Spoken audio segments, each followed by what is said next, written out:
The Lineage Oath. I didn't believe in curses until it almost took my life. In our village there was a story passed down through generations, a tale of an ancient oath sworn by our ancestors.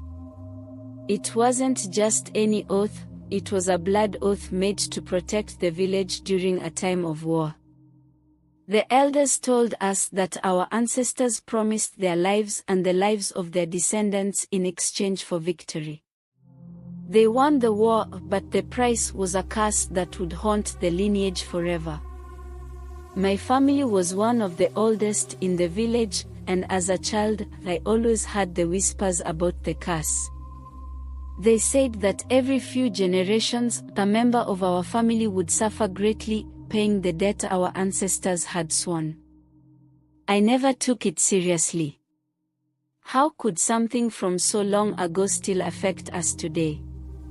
But that was before the dream started. It began when I turned 18.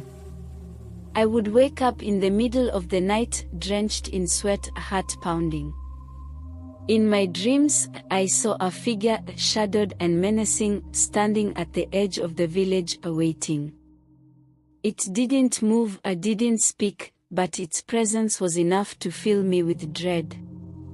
My grandmother noticed the changes in me, the way I grew pale and nervous, and one day she sat me down and told me the truth. The curse was real, and it was my turn to face it.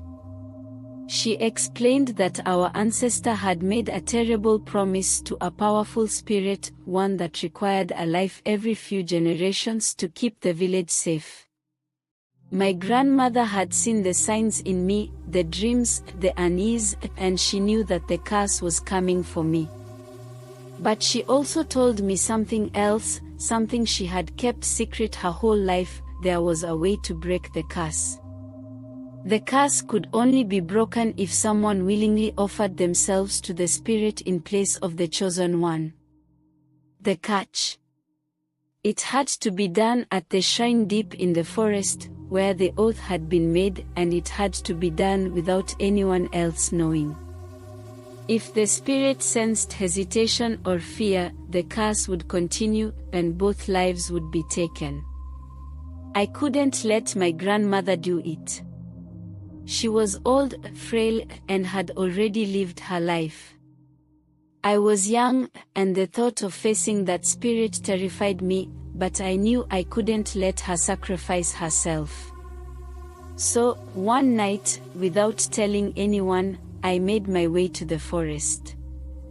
The shrine was ancient, overgrown with vines, and the air around it was thick with the smell of earth and decay. I stood before it, heart racing, and called out to the spirit. For a moment, nothing happened, and I almost thought it was all just a story after all. But then, the air grew cold, and the figure from my dreams appeared. It was darker than the night, its eyes glowing with an unnatural light. It spoke, its voice echoing in my mind, reminding me of the oath, of the promises broken, and the lives taken. It demanded a life, and it didn't care whose. I closed my eyes and offered myself, thinking of my grandmother and the future generations of my family who might be spared. But the spirit didn't accept my offer. Instead, it told me that the curse was already broken. My willingness to sacrifice myself, to face the darkness alone, had freed us from the debt. The spirit faded away, leaving me standing alone in the cold night. When I returned to the village, my grandmother knew without me saying a word. She hugged me tight, tears in her eyes, and told me that the curse had finally ended. Our family was free, and the future generations would no longer carry the burden of our ancestors' oath. But I'll never forget that night, the cold fear, and the darkness.